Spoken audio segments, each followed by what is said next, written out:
Hi, everybody. Welcome to Am I the Asshole podcast. I'm Danny Vega, joined today by my lovely, lovable co-host, Sarah Levine. Sarah, how are you today? Well, I have an important Dunkin' update. I sent the onesie back. They're going to give me a refund. Yeah, I went through the motions of trying to dispute it with my credit card, and I was just like, I think that's really a last resort when you've tried, and I'm trying, but the merchant is being a fucking douche canoe was not like a selectable option when I went through the prompts. So I was just like, fucking fine, take your shitty onesie back. Give me my $65. Yes, I'm embarrassed to admit I spent that much. God, Sarah, that's so much. It was too much. So never again. But whatever, they should be processing my refund today. And if I don't see it by tomorrow, then I'll dispute the charge. Also, I tried, I didn't even try this, but I ran out of pasta at home. It's the only thing I can cook pretty much. So I had a box of like red lentil pasta, like pasta made out of lentils. And I just have to say, I am not a fan of these alternative noodles. Like they just they're not good. Like the chickpea pasta, I've had it. It's gross. It tastes weird and it makes this like foam when you're boiling it. That's not appetizing. This red lentil pasta somehow is like even blander than just plain pasta by itself. Like I don't understand what happened there, but wow. Yeah. I will be going to only wheat pastas from now on. That's all I have to say. All right. Well, look, I mean, I didn't expect this to turn into this. We were like hating on Dunkin', and then all of a sudden, red lentil pasta just got murdered. But sick. Hey, it had to happen, you know. Look, we hate an inferior pasta. We hate an inferior onesie. Put it together, people. Exactly. That's why my mood today is like I'm very underwhelmed right now. Like first by Dunkin' Donuts. Like, I don't even think it's their customer service, so part of me feels bad because I feel like it's not fair, but I'm also like, you outsourced your name to this, like, jackass in Louisiana and his team of people who, like, condescended to me for, like, a week. I'm still mad about that. And now I'm just mad about this crappy pasta, so... Super frustrating. First world problems for sure, but that's what's going on right now. Well, I do have a couple incidents to describe. First of all, I wanted to shout out to all my friends and some people I think that I would describe as, you know, audience members. I don't know if they listen to the pod, but quite a few people came out to see me do stand-up, and it was really cool. In Arizona? Yeah, in Arizona. I did a lot of new material, which was really kind of a breakthrough for me. I've kind of been in a creative rut, and it was really, it was a good thing. I worked really hard and I think it showed. And so I was happy about that. And there was one kind of minor incident, but I thought it was interesting because I think, you know, we talk a lot about etiquette and stuff. And I think it can be a little bit of a thought terminating cliche, but I do believe common sense is a thing. And this is what happened, Sarah. I left the hotel and I got a shout out to Chandler, Arizona, because, you know, I would always roast Arizona, but I have to say Chandler really kind of delivered in ways I simply did not expect. Okay. So get this, after the show, we go to this Chandler bar called The Perch. It was a nice bar. It was more like a club vibe. Sounds cool. But there wasn't too many people there. Personally, love that. Yes. And best bar there is. I said, half as a joke, Sarah, I go, do you guys have any non-alcoholic beer? I'm like, there's no way, not this place. They said, we absolutely do. We have Athletic, which is my favorite non-alcoholic beer company. Great. By the way, if anyone from Athletic is listening to this, I'll promote you constantly. Just send me more, because trust me, I already have some in my fridge, baby. So, anyways, I'm like drinking my favorite non-alcoholic beer. I'm having the time of my life. My friends and I go to the casino. I mean, it really was a crazy night. And then me and my buddy are driving around, and it's 3 a.m. Can you imagine that? I haven't stayed up till 3 a.m. in like 15 years. Yeah, wow. My God. So I go to my friend. He's like, I'm hungry. And I was like, oh, I don't really want to eat. But, you know, I guess if we run into something. And then I was like, let's go to Jack in the Box since you're hungry. You know, I hate it. But it was always one that he liked, but I would never stoop to. And I was like, I'll stoop with you today, brother. It's been a long time since I've seen you. He goes, no. We go by this place called the Pie Snob. Sounds good. And he's like, yeah. He goes, I wish that place was open 24 hours. And then I was like, wait a second, it kind of is because they have an ATM. They have a pie ATM. Oh, wow. And we went, and it was $6 per slice, which compared to New York is kind of reasonable. Okay, are we talking like dessert pie or pizza pie? Dessert pie. Okay, I figured, but I just wanted to check. It was a pretty crazy machine. That's I mean, it was kind of fascinating. And Yeah, and you would just pick your pie, and out came a little pie, and it came with a little fork, and it was absolutely delicious. And I said, wow, hats off, Chandler. I mean, look, in New York City, maybe we could have gone to a diner and got a slice of pie, but I still got my slice, and it was only $6, no tip. I mean, pretty great. It worked for me. So apparently houses are really going up in value there. So it's no surprise. Obviously, if I had a good night there, everyone is. There we go. I go to the hotel. I don't have my room key. Okay. Oof. So the guy, I'm like, hey, listen, I don't have the room key. And he goes, well, what's your name? And I go, well, my name's Danny Vega. And he goes, well, we don't have that name under the hotel. So technically I can't, give you a key. And I was like, okay, well, let me guess. Are the names? Then I list all my family's names. I'm like, I have an ID.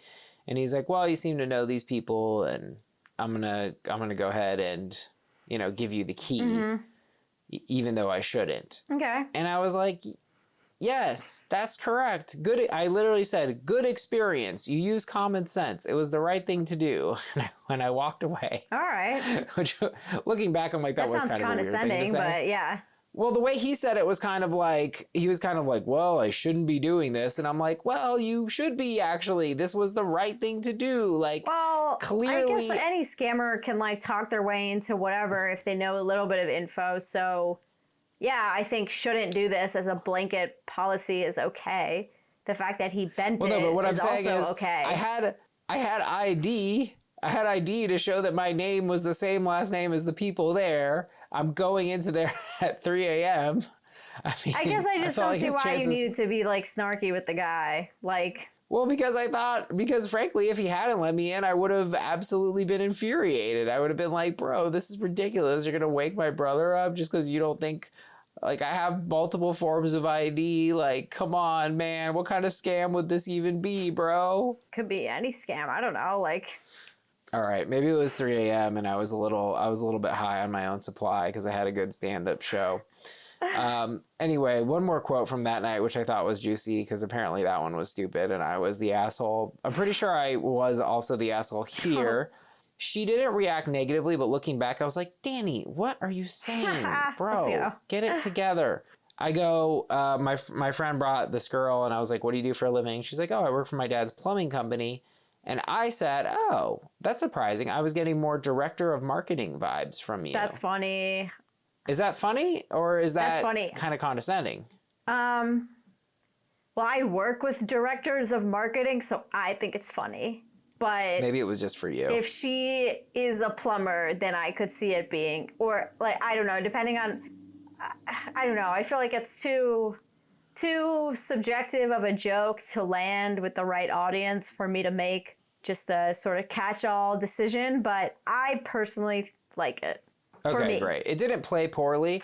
I just reflected back and I was like, I have gotten in trouble for making similar jokes in the past about people's occupation being taken the wrong way. I think we all recall the classic bartender thing where she said, I'm a bartender, and I said, well, what are you really trying to do? So I was reflecting on that, but apparently I'm not going to get flagged for that. Then this girl's drinking hard and really getting kind of crazy with it. Whatever, that's her right. And at one point she's talking to me, and then I was laughing, and then she goes, can you stop with your sarcastic laugh? You've been sarcastically laughing all night. I want your real laugh.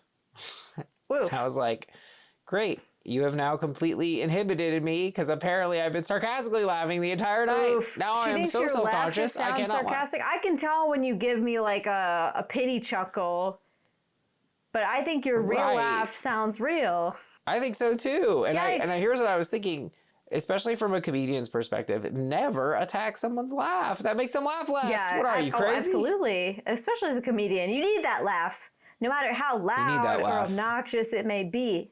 Hey, I don't care, folks. You could be a cackler. Yeah. A chuckler. And giggler. Look, a sympathy chuckle has a giggler. There we go. A yucker. I don't know. Yeah, that works. Go for it.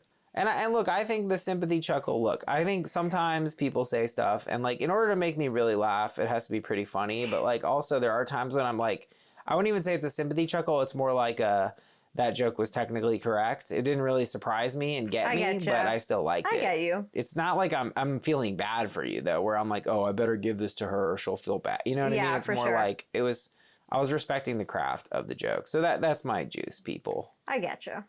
We've got a lot of listener submissions. This is a very listener submish thing. We're going to cover some feedback we've been meaning to get to. And yes, people, we are going to cover jorts. Yes. I don't know if you know about jorts. If I don't you know, get it, you know. but like, and if you don't know, you'll soon know. Yes. Well, it's cats. The internet loves cats. Yeah, you're right. I guess But first, it. people, we're going to do a little bit of guess the verdict here. Here we go. I have concocted some rather terroristic GTVs for you today. So. Okay.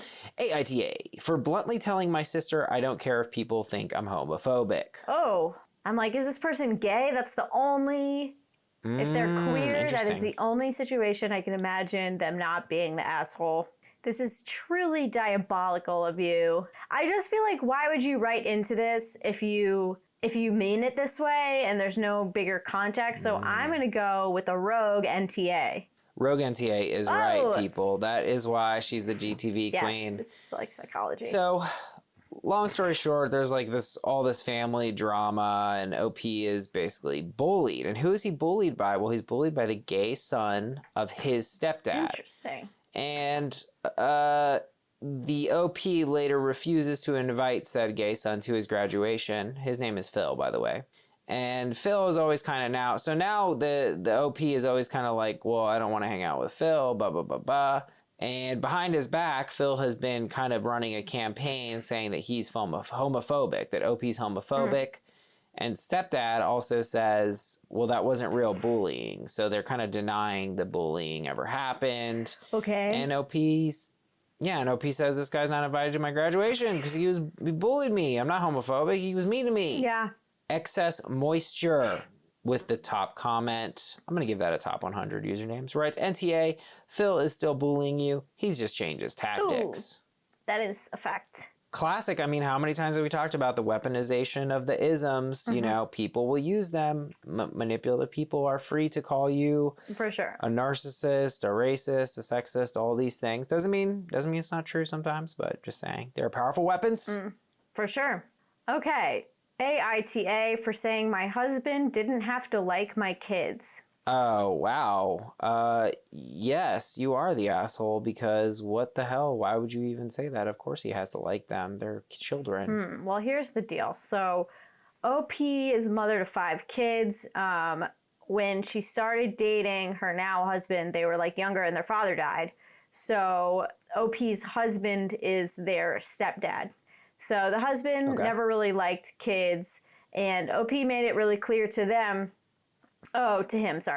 that while he doesn't have to like her kids, he has to respect them, and she said the same to the kids as well. She says you can't force feelings after all, but naturally the kids and the husband ended up growing close, and now they call him dad, he loves them a lot, blah, blah, blah. That's great.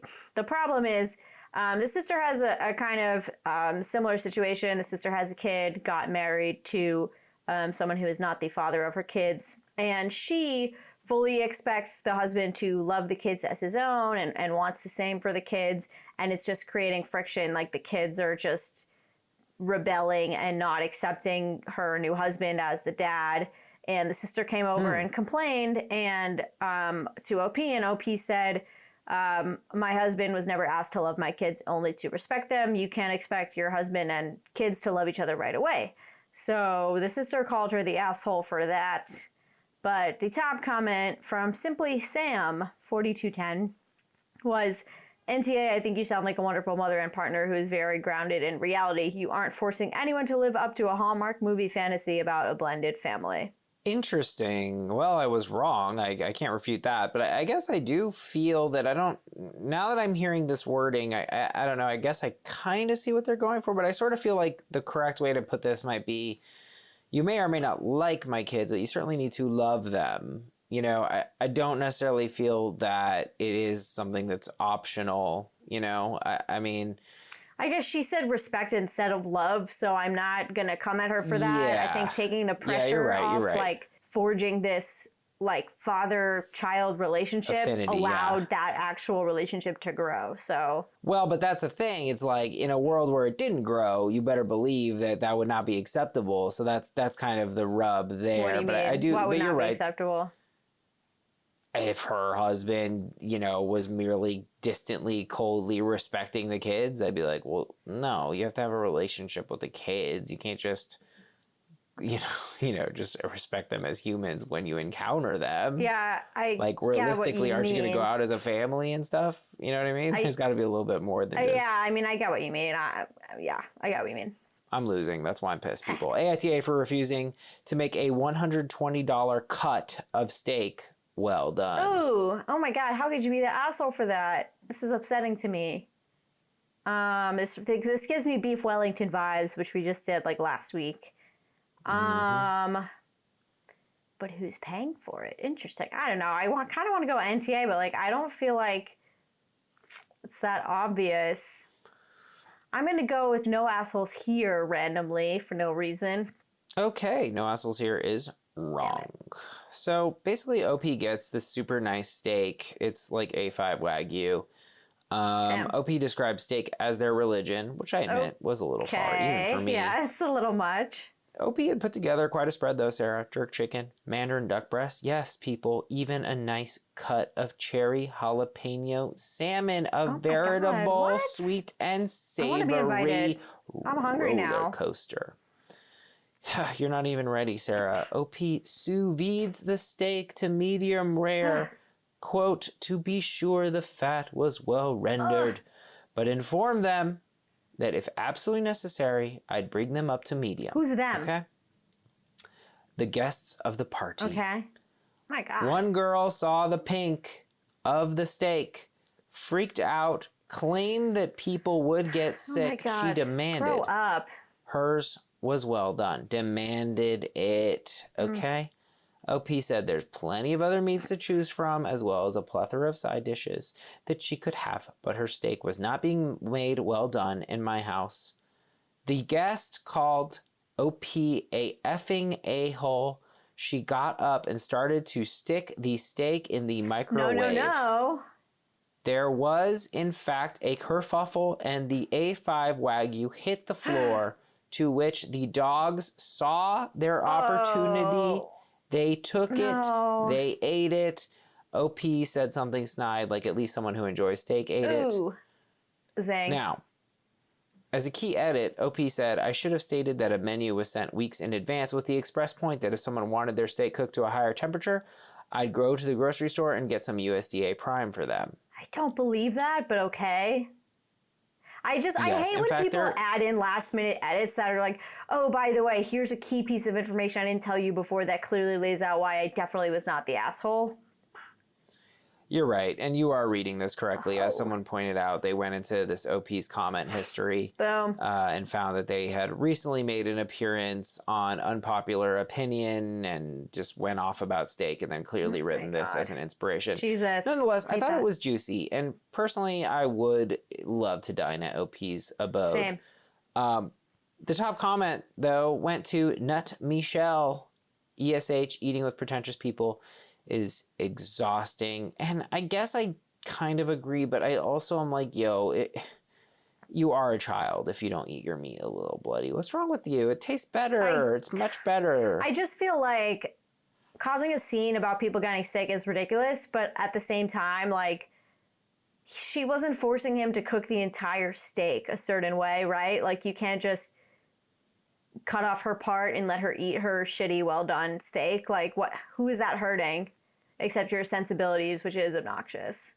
I went to a restaurant one time. My family went on a vacation in Puerto Rico, and one of my cousins, like, is obsessed with salt. Like, he will put salt on chicken nuggets. When we were growing up, he would put salt on pizza. He would order a salt bagel and put salt on it. So when we got to this really nice restaurant in Puerto Rico, he ordered a Kobe steak. The second it comes out, he asked the waiter to bring him salt. And the waiter is like pained. He's like, are you sure you don't want to try it? Like, this is really good steak. Like, are you sure you don't want to just take a bite first to see if you need salt? And my cousin's like, no, just bring out the salt. And this guy was like physically in distress, but he brought out the salt. So I think OPE can just get over it and cook this person's portion well done. Yeah, I don't know. Personally, I guess I feel that... Like, if she wants to nuke her piece in the microwave, then, like, whose business is it? Because it's disgusting, Sarah. It's No, wrong. I It's a mean, waste. come on, don't like It's a yuck someone's waste. yum. Are we in third grade? I'm not gonna be like, how dare you don't deserve to eat this because you like it cooked a certain way, even if it is a bad way. I mean, I'm trying to think of a good analogy, but it's kind of like, hey, I bought everyone fireworks. Okay, well, I don't want to look when mine goes off. And I'm like, well, yeah, then so you you're don't gonna get to force have them it. to look. Well, no, I'm going to say give it to someone else who will actually enjoy it. The point of a firework isn't to listen to it. It's to look at it. It's like you're wasting this experience, you know? I kind of do understand this. This is this is really expensive meat, and you're not even going to eat it correctly. You're going to put ketchup on it. You're going to put salt on it. I mean, it's disgusting. You could put salt on crappy meat. Like, and look, this OP made this whole thing up, but look, I'm just not, I personally feel that I don't like picky eating. I don't. I think it's generally a sign. It can be a personality issue, and it can be an issue of ignorance. Not always. Not always. There are some signs. But like, I'm like, yo, that is wasteful.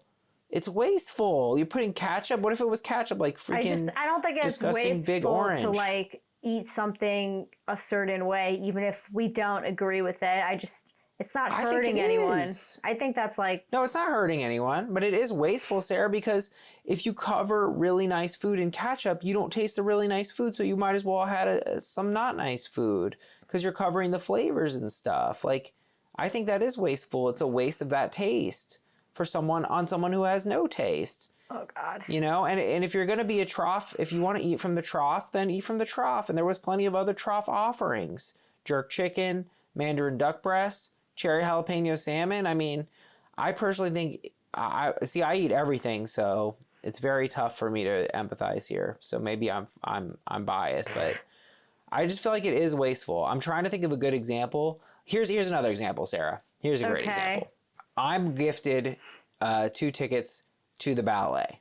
Okay, you give me 2 tickets to the ballet, and I go with a girl. And you say, well, how was the ballet? You know, did you enjoy it? I say, well, no, of course not, Sarah. I don't like the ballet. I could give 2 fucks about the ballet.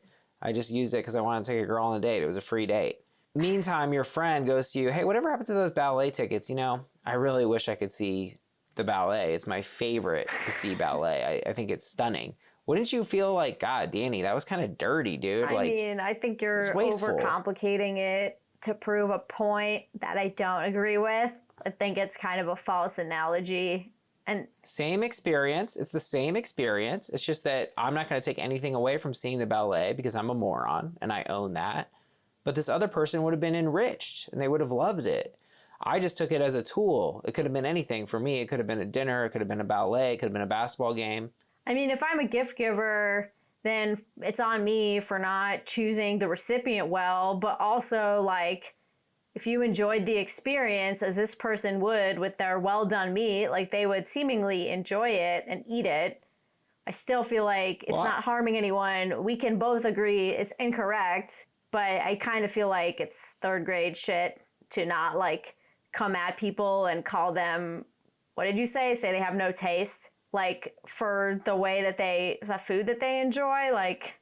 I mean, I guess, just look, I'm just going to make this about me. If I said, hey, I have tickets to John Mulaney, you know, and I know so many people who love John Mulaney, I would give it to one of the people I know who love John Mulaney, not one of my friends who's like, yeah, comedy is cool sometimes, because that's the thing. It's a one-off experience. It's an expensive experience. And I believe that it's wasteful to give it to someone who won't necessarily appreciate the experience. That's wasting. Yeah, but but I guess then it's on you as the person who offered to give it for choosing poorly. And like, this person was already... Well, he didn't choose poorly. He made a rule and he said, I'm not going to cook them that way because that's not how they're meant to be enjoyed.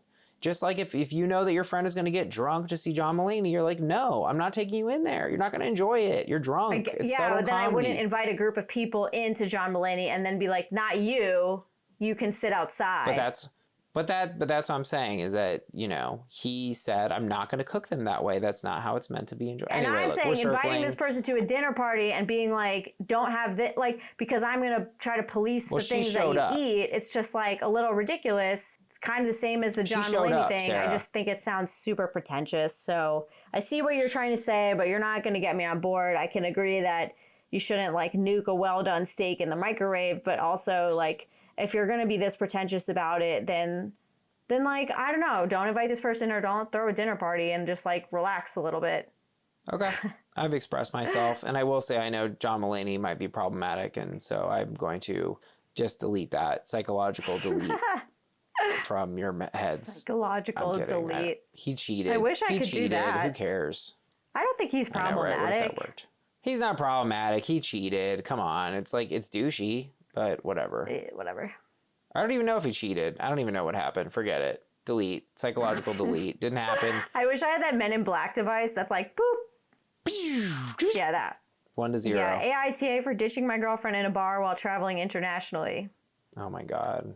What could she have possibly done? I'm going to throw a rogue NTA because I need to clinch this thing. Damn it, you were right. What could she have possibly done was the key. And what she did was be a menace. I mean, honestly, this whole situation doesn't even really make sense to me, but like, suffice it to say, they were traveling abroad in Europe.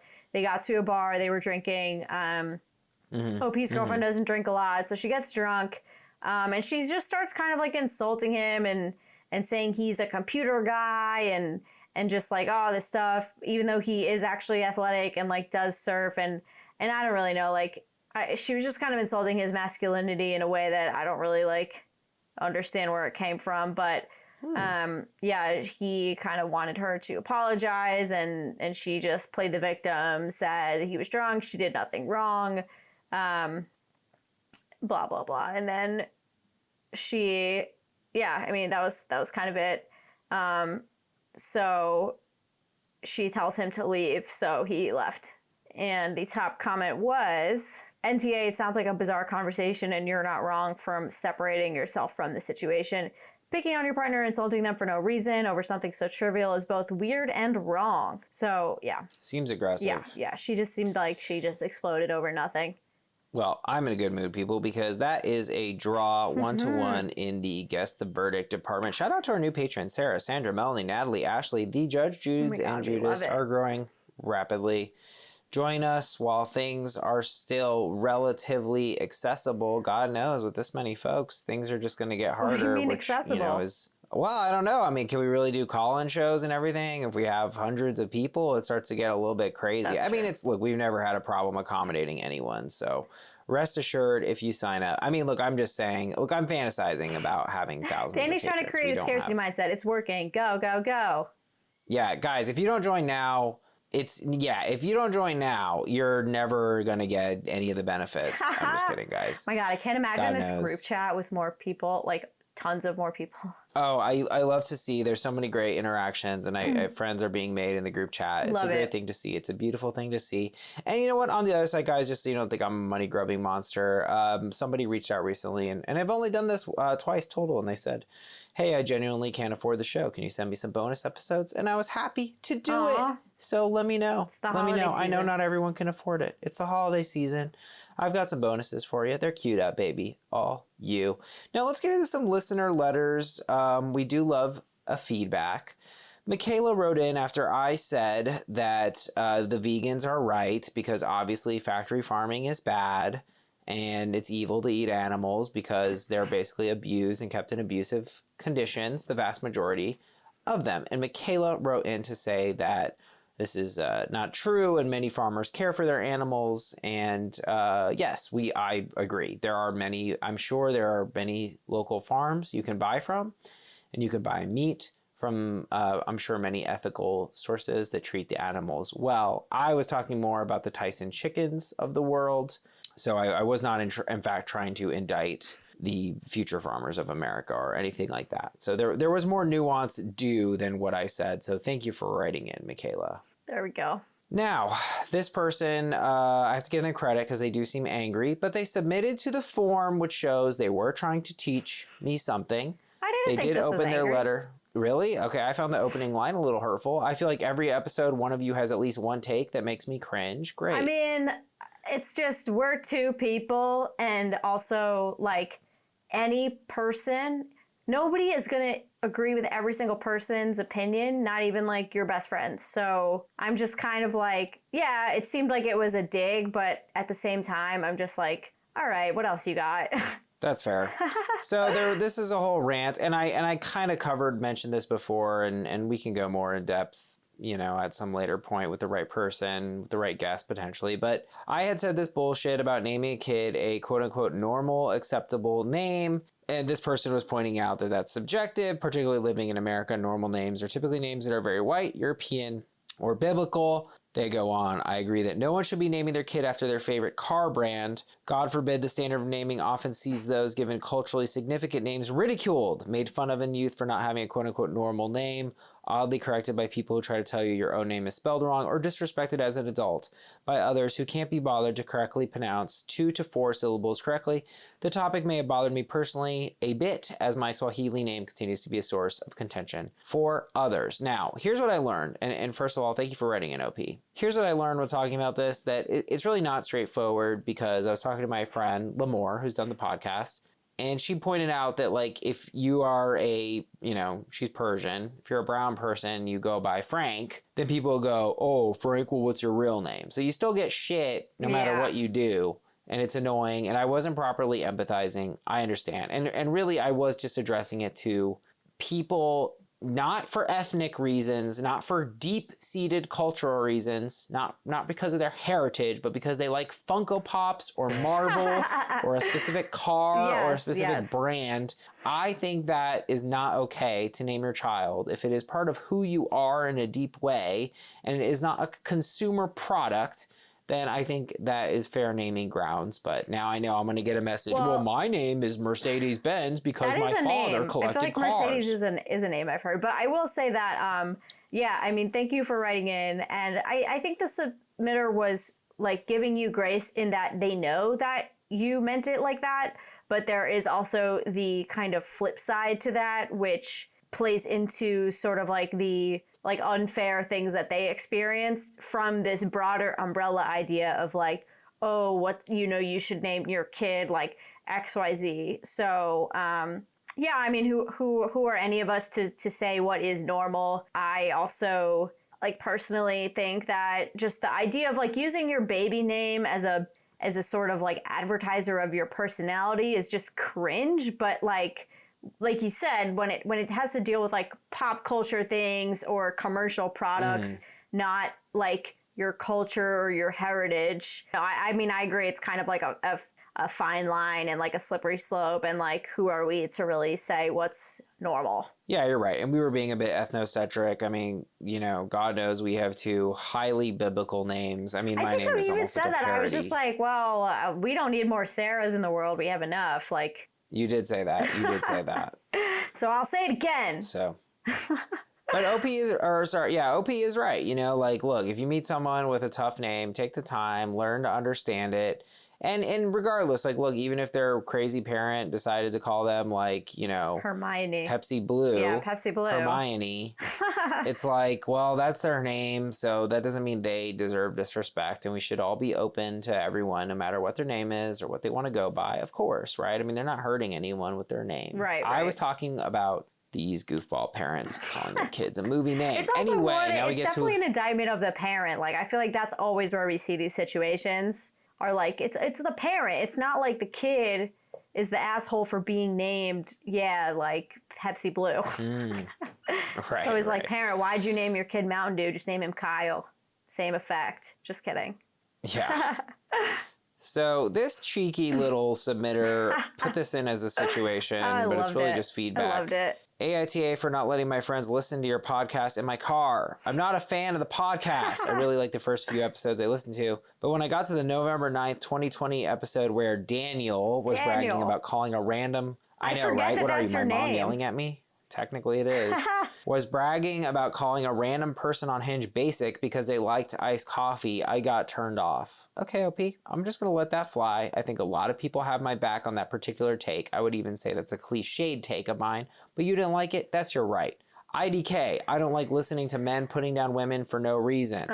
Some of the I'm just going to let that fly. I'm just going to let that fly, people. Some of the stories y'all read, especially the queer stories, require a little bit of nuance. Y'all can't seem to look past your own lived experiences, can't put yourself in another's position, so you end up calling people who didn't come out of the closet liars. It's my car, my rules, so I don't let them play your podcast over the speakers. Obviously, I don't tell them what to listen to in their own cars, and I've made it clear they can use their headphones. So AITA, well, personally, I'm going to give you a no hassles here on this because, look, it was a cheeky little submission. I don't think I've honestly ever really received... appreciated the creativity. It was very well done, you know? It was very well done. And let me say, we didn't say some kind of I believe it was a very nuanced discussion. No, I know exactly the Sarah, situation. So it's... Did we not repeatedly say that we were not fully equipped to make the conversation? I believe we did. Should we revisit it with a queer person? I believe we should. We should. Yeah, no, but we did not completely know which situation they were talking about. I do too. I remember it was about the lesbians. And yeah, so I get that. We did not monolithically call people who didn't come out of the closet liars. We said that was a possibility and an angle of looking at the situation. So I believe we repeatedly disclaimed it. Nonetheless, OP, we love the submish. I will also say, I have to say, like, beyond your car, your rules, and this might be a hot take, but like, I think even in another person's car, I think you have a right to be like, I don't like this podcast. Can we not listen to it? Because it's not a song, it's a podcast, it's an hour. Like, if you don't want to listen to it for that long, I think you are allowed to make a request. And a podcast on in a group setting in a car, that's very, like, domineering. Put on some music and talk to your friends. Yeah, you have to make sure everybody's on board before you just throw on, like, a podcast or an audiobook or something like that. Absolutely. In fact, I was with some friends yesterday, and my friend tried to motion to watch sports, and I'm like, well, I haven't seen y'all in years, and we're going to watch sports. Like, I want to talk. Yeah. Why would we watch sports? Yeah, for sure. Anyways, I don't like sports. I'm Danny Vega. Anyways, Burlington Coat Factory Facts. This is another submish. First and foremost, love the pod. 5 stars. Oh, well, thank you, my God, we needed that. In your Sunday 1219 episode, let me just say, folks, submitters are getting very good at pinpointing the exact episodes, and you simply love to see it. Danny shared that Burlington Coat Factory was started in Burlington, Vermont. I'm sorry to tell you, you got the right area, the wrong state. Oh. Burlington Department Store, formerly known as Burlington Coat Factory, was actually founded in Burlington Township, New Jersey. Not New Jersey. Just wanted to flag the correction because Garden State Pride and stuff. I mean, Sarah, we got to let Jersey have a win. Jersey is always dunked on. Wow, you got Burlington Coat Factory. Have it, so Jersey. Funny. We give it to you. Thank you, dear I feel OP. like that they must be so annoyed about that because, like, I didn't even know there was a Burlington, New Jersey. And I just assumed was the Coat Factory came from Vermont, or the artist formerly known as the Coat Factory. All right, folks, we are about to embark on an epic Jorts-driven ep. I know many of you are buzzing for Jorts. Our second story of the day will be AITA for perpetuating ethnic stereotypes about Jorts. But first, folks, this is a listener request. AITA for ruining Thanksgiving. I, 30F, met my BF, 30M, 3 years ago. Before me, he was together with his high school sweetheart. They fell out of love and broke up. A year later, we started dating. His mom, however, was still heartbroken about it. I was very understanding and thought she needed time to get to know me. The ex basically grew up with them and they saw her as part of the family. Oh boy. I am seeing some awkwardness here. Yeah. For the first year of my relationship, his mom would call me ex's name. Oh my God. Oh no. Get a grip. Until BF got angry once and told her to be nice. Once. She laughed it off and said it was just a habit. No. After that, she started calling me the wrong name, Janet instead of Jenny. Fictional names just for the story. I corrected her a couple of times, but she seemed to like hurting me, so I ignored it. My BF has 2 sisters, and a couple of weeks before Thanksgiving, we were invited to barbecue at the older sister's house. I was in the kitchen with my BF's mom, the sisters, and one of their husbands. The older sister then talked about how my BF praised my cooking to her husband, and the mom was listening. She then said out loud, "Sure, why don't we let Janet make the turkey this year?" The sisters giggled and looked at each other, and I said, "That's a great idea." I didn't tell my BF what happened. On Thanksgiving, we went to his mom's house with the usual wine and dessert. She was shocked. Everybody was shocked. I said, "What? I thought Janet is bringing the turkey." There was yelling, crying, and then we got kicked out. My BF is still angry with me. He hasn't talked to me since. I think it's over TBH, but I still don't think I did anything wrong. Did I? Yelling and crying? That's so dramatic. I mean, no turkey on Thanksgiving? That's pretty... Yeah, but whose fault is it? It's not Jenny's fault. It's the mom's fault. Why not? Is it the mom's fault? Because the mom is doing this petty bullshit where she's like, oh, I can't learn your name. Like, give me a fucking break. Like, you know her name. Yeah. And now she's just doing this, like, rude, petty shit where she's like, no, I'm not going to call you by your name because I'm still upset that my son isn't with his high school sweetheart. Like, hell yeah, this is petty revenge. I love it. Yeah, it is. No, well read. And look, guys, I was actually a victim to a very similar crime. In fact, I ran the exact same joke. It was a joke, but my joke with a previous ex was I would do an impression of her mother, and her mother, when I would do the impression, would always call me random names because she never really acknowledged me. That fucking and really, sucks. that is, it does fucking suck, and it's rather painful. To be treated this way, dehumanizing, not kind at all. And so I think OP obviously grasped what was being communicated, but she had reached the end of her rope. I mean, this is just no way to treat someone. Like, no, it's this years. is not his, like, 2-week rebound. Like, this is so disrespectful, so childish. So yeah, it's pure disrespect. Yeah. I mean, it's pure hostility. Always Karen's writes, NTA, I hope in that moment it felt as good as I imagine. Yes. I can't believe the boyfriend's angry. It's like, I couldn't be with someone who let their mom disrespect me for 3 years. Like, I don't even understand how the boyfriend is angry. It's very, very tough. I mean, to go to my situation, you know, it was this kind of layer that was there. You can love the person and kind of deal with this. For sure. And that can be very complicated. And look, I have to say, I would generally tell people that you do marry a family, and you don't want to marry a family that doesn't love you. No, it's just, true. You're not, if the person isn't that close to the family, then maybe, but you know, most people are kind of close to their family. So, run, you know. Yeah, no, I'm with you. I mean, I take it back because it can be easy to like separate a person from their family. But I guess what I meant is like, when they don't defend you to their family, then that becomes a problem with the significant other and not just the family that you can kind of like compartmentalize, you know? Yeah, I mean, well, if the family rejects you, you're putting this look, a friend of mine once said, you never come between someone and their family, okay? You don't. I can't tell you not to love your triplets or your mother or some shit like that. That's your family. There's something there that's, you know, beyond.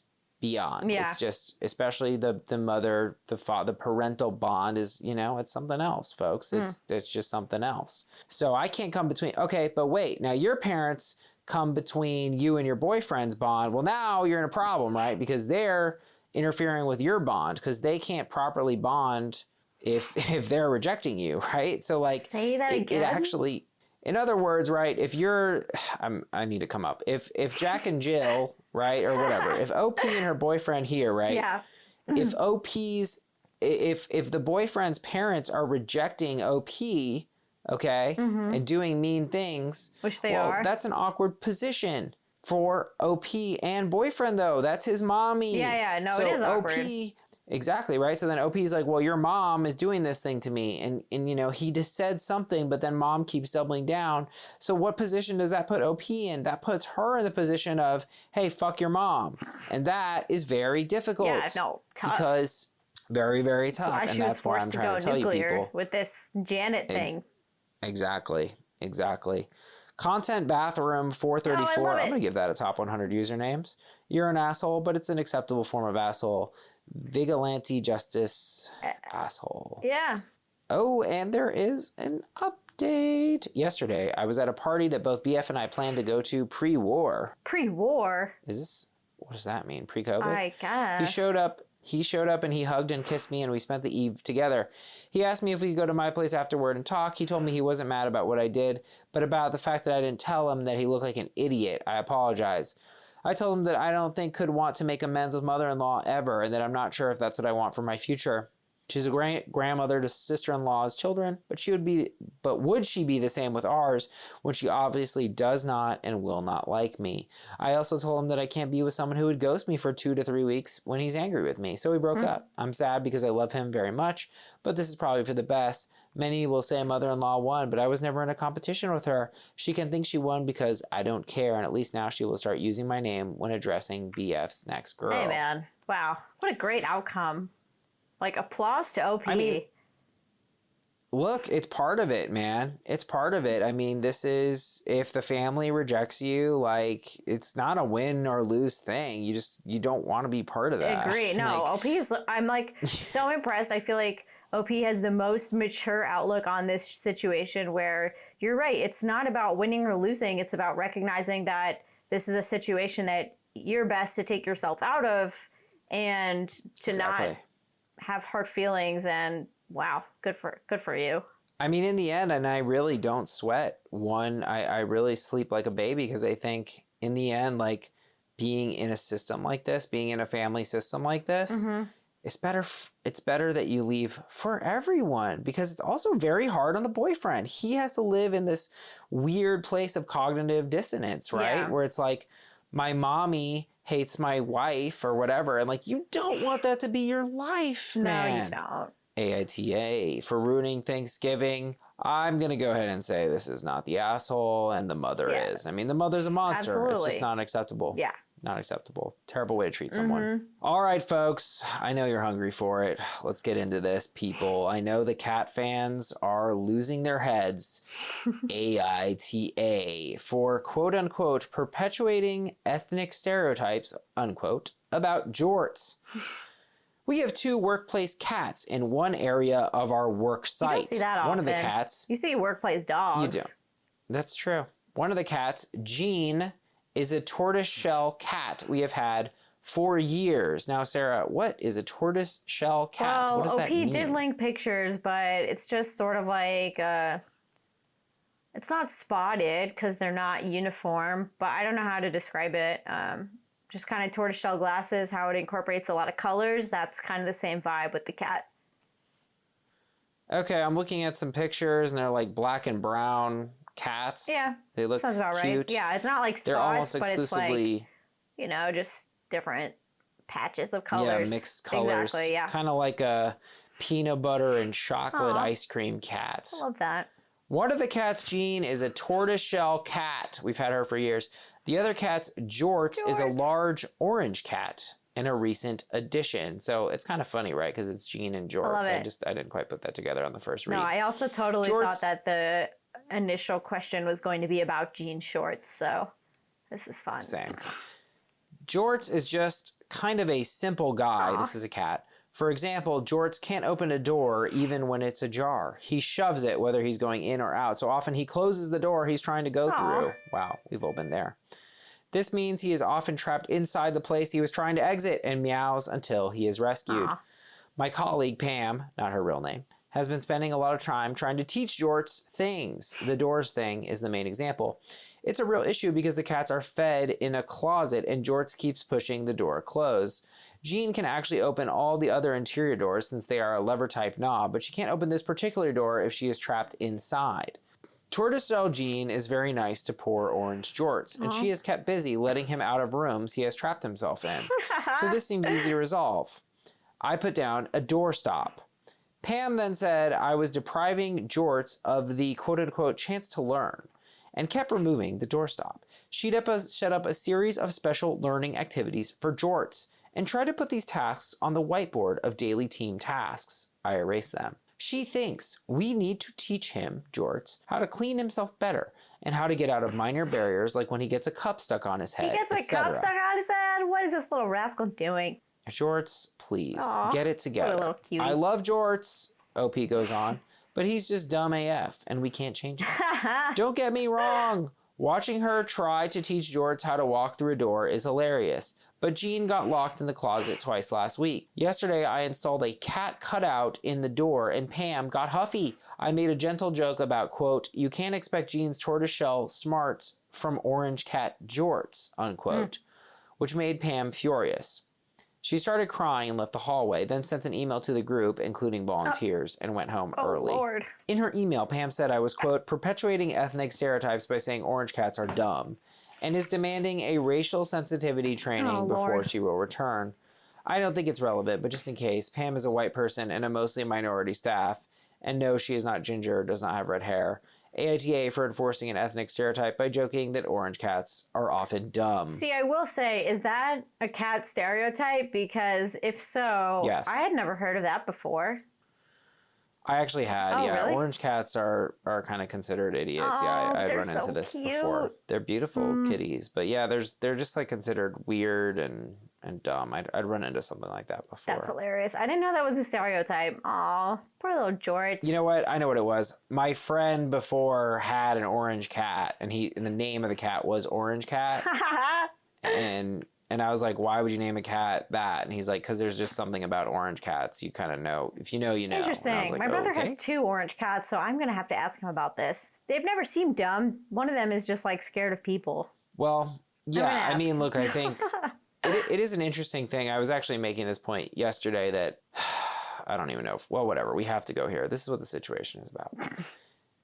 Dogs are fascinating to me because there's so much disparity between 100%. dogs, Yes. right? Like, it's crazy that a dog can mate with any other dog. Like, it's actually crazy. Yeah. Like, you're telling me a freaking German Shep, which looks like a small horse, can mate with a Chihuahua. I mean, it's disgusting, you know? Like, it's insane to me. Not disgusting. It's just insane. I'm just like, really? That works? I guess it works, you know? I will say it's also like interesting because I mean, I guess this is just a product of my own ignorance as like a dog person and not like really someone who's grown up with cats. But I feel like there is so much difference of intelligence between the breeds of the dogs and like, you know what you're getting into. I would have never thought like the color of the cat would really play in. Right, exactly. I felt of it more as like, this is someone who's kind of like almost immature and applying people words to animals when it just doesn't apply. Like, this is where it's just like, this is someone who's taking like concepts that are like in the public consciousness that apply to people and applying it incorrectly to cats. Yeah, absolutely. I mean, it's not offensive. I don't think it's offensive to say that Frenchies can't breathe. It's like, who would it be offensive to? The dog who's snorting in your ear? They don't understand English. Absolutely. Like, no, I mean... It's perfectly legal and acceptable to, in front of a dog, say, I think your dog is stupid, because the dog will not know. It will not hurt the dog's feelings. I feel like people do that all the time. You'd be like, who's a dumb boy? Yeah, because the dog doesn't care. They just care about the tone of your voice. Very true. Well, someone else in the comments said, NTA, it does matter that she's white, working in a largely POC office. It's making a mockery of very real issues. And I guess all I was going to say with that is like, that could be the case, or it could just be like, she's reaching for this word because it's there and she wants her point to seem serious, right? And so she's like reaching for this serious concept to liken to this very not serious thing in the hopes of getting what she wants. Oh, I mean, look, it is obviously when we say the word ethnic or racist, we mean we're talking about humans, we're talking about human matters, and that's a whole specific cultural, historical context that obviously has no relevance to cats. It does not. But that said, I think there's a reason that a non-banana said, NTA, you can't be racist against a cat or any animal for that matter. It's an animal. Jorts does not care if you think he's dumb. He will not report you to HR for orange cat phobia. Pam, on the other hand, might. Yeah, and but any HR with like half a brain is going to be like, this is not a thing. Right. I mean, look, I think it's a very tempting... I can see people falling into this metaphor. There is some intuitive ring to it. And I would say that I can even think of a case that is particularly salacious, which is, and this is actually true, and we've all heard now I'm even struggling because I'm like, should I use the word stereotype? But really, it's not a stereotype because stereotypes are about humans. It's a myth. It's a myth that a black cat, it's a superstition that a black cat causes bad luck, in addition to being obviously ridiculous. But it is true, Sarah. It is true that black cats are much less adopted. They actually do face, poor circumstances because of their appearance. And even as I'm discussing this, the metaphors are so tempting. I want to so desperately use them. But I think we just need to recognize that they are metaphors because it's a fucking cat. I guess I also just think that like thinking that this is like the same thing is just, yeah, it is relevant that Pam is a white person because like you have to really have never experienced racism to think that this is that. Like it's just really ridiculous. And I just, yeah. Well, it's not the same because it's a cat. It is. I mean, it has a lot applicable. of. Like, yeah, exactly. People kill black cats literally because they have black fur. Okay, is that quote unquote racist? No, of course not, because it's a cat. You know, it's a cat, and Pam is in fact the one who needs racial sensitivity training because she thinks that this is ridiculous. Yeah, no, I agree. She needs it because she needs to say like this is real and not a joke and not like a dumb cat situation. This actually impacts people and you need to not like throw these words around and demand these things when it's completely inappropriate and you like for some reason are failing to understand the gravity of what you're actually saying and what it really means for real people. Exactly. And I think this is a thing that I've complained about a lot. And I know we have been joking about, I have been using the word terrorist and we like to joke emotional terrorist. I don't see this word being co-opted so much, but this is a co-opting, right? Like in a sense, right? Because like, look, can't you just say that it's bad? Yeah, it's co-opting. It's bad. Exactly. Yeah, exactly. Like stop trying to gain steam because obviously racism is a very sensitive topic right now. Stop trying to gain that steam and co-opt that steam and just say like, yo, you're not being nice to the cat, because that's the reality of what's happening. She's that's exactly what she's doing. She's trying to co-opt this to make it seem serious and get what she wants with these fucking cats. Like it's not okay. Okay, and disclaimer, let's clear ourselves here. You know, we are white people, but I think we are saying that, you know, this was ridiculous. Completely. So we're not qualified necessarily to say it is ridiculous, but it is ridiculous, clearly. Please don't be mad at us. Stress Release 375. NTA, I've never met an orange cat that wasn't exceedingly dumb. Maybe a catologist can call into this thread and confirm that they are in fact stupid. But in this case, this cat is in fact stupid and she's just torturing the poor little guy. Well, I'm not really adverse to her trying to teach the cat. I think I just feel like this lady is a character in The Office because, like, what is your job? It's not presumably teaching this cat how to open doors. So she's spending half her day teaching this cat, half her day making bullshit complaints to HR. Like, Pam, what are you doing? Pam's a fool. Sykes are people too. NTA, and for the record, I am white and I have red hair. See, Sarah, that's what I mean, though. The fact that people are even making this link, it just shows you how there's an intuition here. Like the OP kind of said that. I think they're trying to give her some kind of credit, but it's like no reasonable person would ever equate animal fur with any human characteristic. And that's what I'm trying to say. And that's why I'm like not okay with like co-signing that sort of link. So that's that for me. Right. That's literally one of the funniest, craziest stories I've ever heard. Because also, like, there's no stereotype that gingers are, like, dumb. So, again, it's just like... Yes, there is. Gingers? No, I've never heard that. People? Wow. Yes. I've heard the, like, dumb meme about them not having a soul, but, like, I've just never heard anything like that. So I just... Oh, I guess you're right. So they don't have a soul. I remember, was that South Park? I remember that was a big thing for a while. I don't know. It was like some internet joke back when we thought things were epic. Like... Oh, God. So again, that's why I'm saying it's like completely absurd to try to attach animal phenotypes to like human characteristics. Did you just say phenotypes? Sure did. Damn. I haven't thought about a phenotype since 7th grade. Yeah. There we go. 2007th grade. NTA, it does matter that she's white working in a largely POC office. It's making a mockery of very real issues. I'm with that. This is a dumb thing to say. I feel like HR is going to like kind of laugh her out of there or maybe give her the sensitivity training. And also maybe tell her to get back to work, lady. Yeah, I mean, look, to me, this is a sign of a bigger thing, which is I don't like Pam, and I don't like when people just have to round things up, like, you know, just so much. It's like there's a racism is racism, and like, you know, it's people reaching for the highest possible word every time, and I'm like, can't you just say it's bad? Can we just agree it's bad? Like PETA, you know, PETA is like, oh, it's the Holocaust of chickens, and I'm like, excuse me? no, you don't remember that? I sure don't. That was a thing. Yeah, it was a big deal for a while. They were comparing things to the Holocaust, and it's like, well, why? You know, why would you do that? Just say it's bad. I can be brought on board that it's bad. Why does it have to be that? Yeah. Like, why do you have to, you know, mess with it? Just say it's bad and tell me about it. You don't have to lie. Yeah, I'm with you there. Update from the OP. I just met with HR. She had already met with Pam. HR was concerned about Pam's comparing ethnic stereotypes with giving a cat a doorstop, and they addressed that, which went well. HR will follow up to make sure Pam understands. HR also addressed Pam assigning other staff Jorts-related tutoring, as it is not appropriate for Pam to assign others work.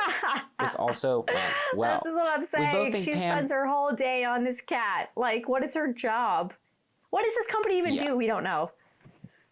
I don't know. We just know they have cats. I guarantee you it's a very Parks and Rec-esque work environment. It's so funny. Or maybe they work at a bodega, then it would make sense. There we go.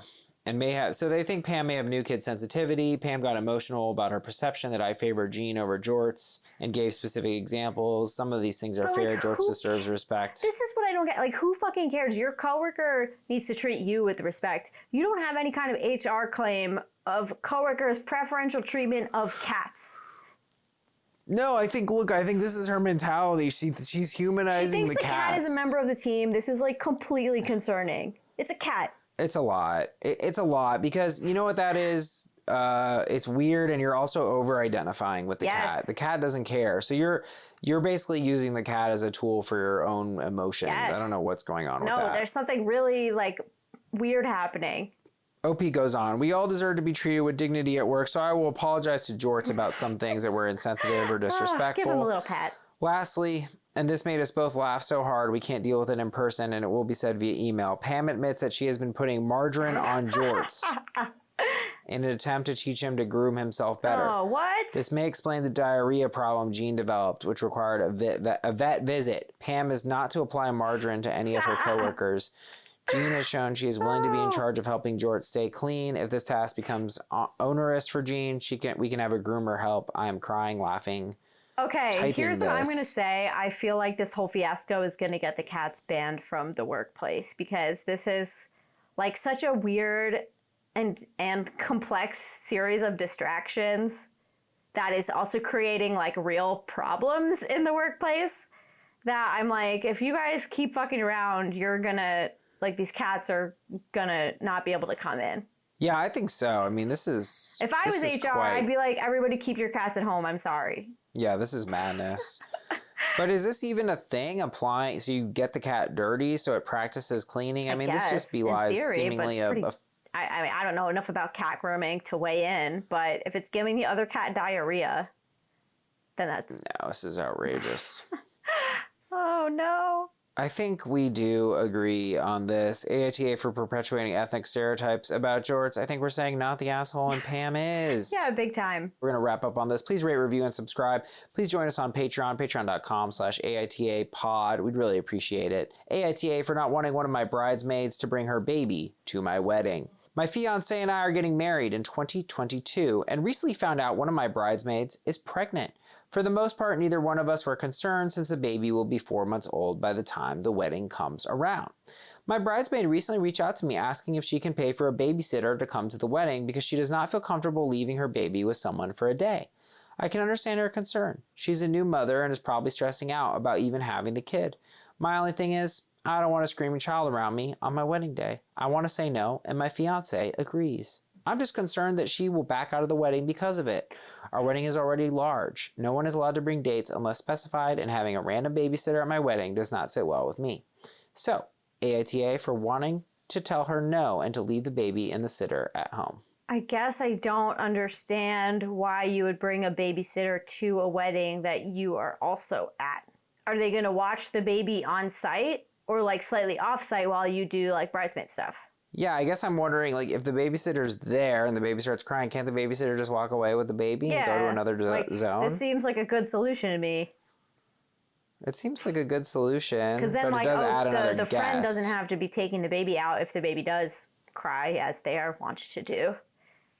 I think that's why OP's saying there's no other guests, because she doesn't want to accommodate another person.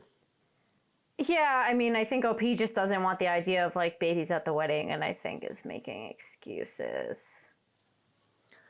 I just kind of feel like... it's either, like, the baby and the babysitter, which I think is a pretty good compromise, or your friend. Because if your friend doesn't feel comfortable leaving your baby alone with the babysitter for the day, then that means your friend is not going to come to your wedding. So, yeah, what's your point? Yes, that's the situation. What do you mean? Yeah, so I'm like, you're really... Yeah, it's like... Do you not like the... Well, she doesn't... What? She doesn't want the additional guests. Yeah, but that comes at the cost of, like, your friend is not going to come. Right, it's not but she doesn't want to make an AITA exception. for wanting to tell her no and leave the baby and the sitter at home. It's like, then she leaves herself home as well. So it's just kind of like that. I'm just pointing out that that's the real, like, set of choices we have here, because leave the baby at home with the sitter is not actually a real choice, because the friend said that she's not comfortable with that, and that's why she proposed bringing the baby and the sitter to the wedding in the first place. Do you see?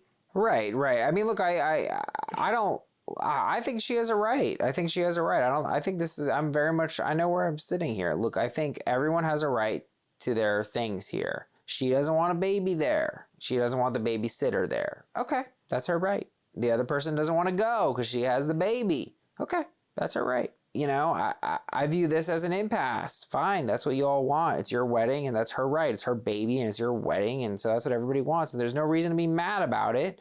I can understand why it'd be hurtful, but she doesn't want to accommodate that. And so you just say, all right, well, look, I'll see you after the wedding, and we'll do a nice dinner, and I'll take plenty of pictures, and that's it. Like, can this be settled out of court without getting ugly? No, I hope so. I guess I just think that OP's trying to have it both ways, because she's saying, I don't want a screaming child around me. I want to say no. I'm just concerned she'll back out of the wedding. It's like, yeah, she probably will, because she told you as much. So, like, you need to know. Yeah, will. So it's like, you need to know going in what the consequences of you saying no are, and like, you're not... Like, basically, I just kind of feel like this situation was sort of, like, written as a way of, like, these are my reasons for wanting her to, like, completely take my side. But it's just, like, but you're not listening to the sort of stipulations that she already had. Do you know what I mean? Like, like, not having the room for the babysitter, not wanting a screaming baby is all fine and good. But, like, you're not going to tell her that, and her response is going to be, okay, I understand, I'm going to leave the sitter at home. Like, her response is going to be what she already said, which is, okay, well then I will also stay at home. You're right. Yeah, I mean, I think in order for this to resolve nice and clean, it needs to be said, like, look, we're not prepared to accommodate that. We can't add additional guests. You know, we love you, we value you, we understand if you don't want to go, and I obviously totally understand your baby's 4 months old, you don't want to leave your baby alone, I completely understand, and I respect your choice, and I hope you can respect our choice, and I want you to know that when we come back from Kansas, this couple is weirdly honeymooning in Kansas, when we come back from Kansas, and after we go see the world's largest rubber band ball, we would love to get a nice dinner with you, or come to your house and just, I don't know, just kind of addressing the fact that, like, here's the thing. It's just recognizing, like, look, not accommodating this is probably going to hurt, because in the sense there was a negotiation here, right? Yeah. It was, okay, bridesmaids pregnant. Okay. Oh, well, she goes, well, I'll bring a babysitter to the wedding. So she was kind of stepping in for you, trying to make it work. And now you've rejected her trying to make it work. And so I think you should just kind of acknowledge that and have a nice interaction and just be honest and not try to push her out of her right. Yeah. So I think you're right. It needs to be addressed a certain way. I'm with you. There. AITA for not wanting one of my bridesmaids to bring her baby to my wedding. I think we agree. No assholes here. For now, yes. All right, folks. Well, that is the app. I'm feeling slightly self-conscious about some of the comments that were made, and possibly that, you know, I'm a white guy making them. And I'd love to hear your feedback if there's things that could have been worded better or whatever. We always love to get your feedback. Please submit feedback, submissions, aitapod.com. We simply love to see it. Join us on Patreon, rate, review, subscribe. Much love. Have a very happy holidays. Happy New Year. And we'll see you next Monday morning. Bye.